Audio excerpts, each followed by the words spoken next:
भाई देखो क्या है, एक से एक वीडियोस पड़े हुए हैं कि अपने ट्वेंटीज में आपको इन्वेस्ट किस तरीके से करना चाहिए, कहां करना चाहिए, कितने की एसआईपी आपको करोड़पति बना सकती है। शायद आपने भी ऐसे बहुत सारे वीडियोस देख लिए होंगे, तो चलिए उसी कड़ी में एक और वीडियो आप ये देखिए।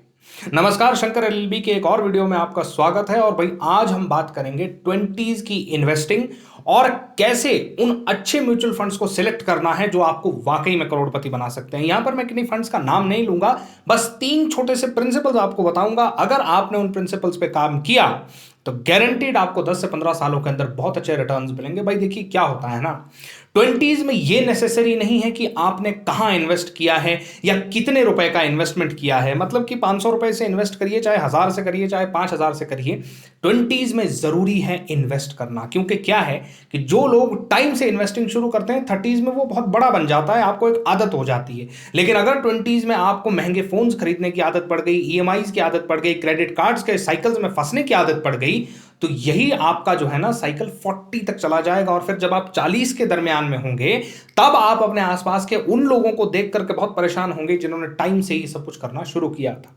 तो बहरहाल मेन बात यह है कि अपने ट्वेंटीज में अगर आप 22 से लेकर के 30 साल के हैं, तो भैया 500 इन्वेस्ट करो, चाहे 1000 करो, उससे कोई ज्यादा फर्क पड़ता नहीं है। इंश्योरेंस आपको वैसे ही कम प्रीमियम पे पड़ जाता है। और आप जहां मर्जी इन्वेस्टमेंट शुरू करके अपनी एक हैबिट बनाइए।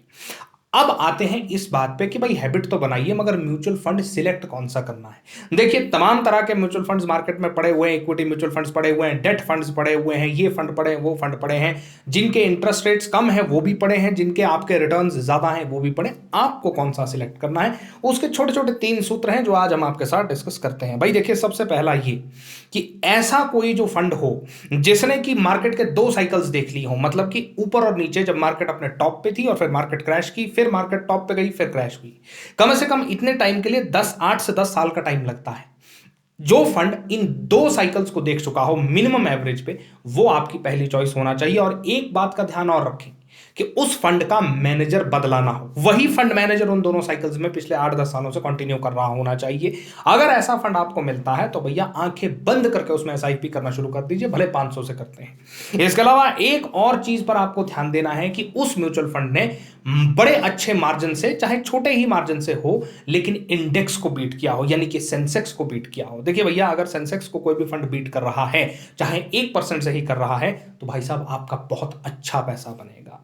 अब चलिए आगे एक और बात करके जाते हैं कि भाई देखिए क्या होता है ना, एक बात मार्केट के बारे में आप समझ लीजिए कि किसी ना किसी नेचुरल क्लैमिटी या कोविड जैसी किसी महामारी या किसी वॉर की वजह से ऐसा टाइम, ऐसा फेज मार्केट में जरूर आएगा जब मार्केट 50% तक टूटेगी, 50% या उससे ज्यादा का फॉल जरूर आएगा। और इसके साथ साथ 5-6 साल में ऐसे फेजेस भी आते ही हैं जिसमें 20 से 25% मार्केट गिरती है। ये थंब रूल है। अब अगर आप इस थंब रूल के दरमियान में, इन फेजेस के दरमियान में मार्केट में सरवाइव कर गए और अपना पैसा लेकर के भागे नहीं, तो इसके बाद आपको कुछ भी और सीखने की जरूरत नहीं पड़ेगी। बहरहाल आज के वीडियो में इतना ही। भाई कैसा लगा हो नीचे कमेंट में जरूर बताइएगा। लाइक सब्सक्राइब करना मत भूलिएगा। धन्यवाद।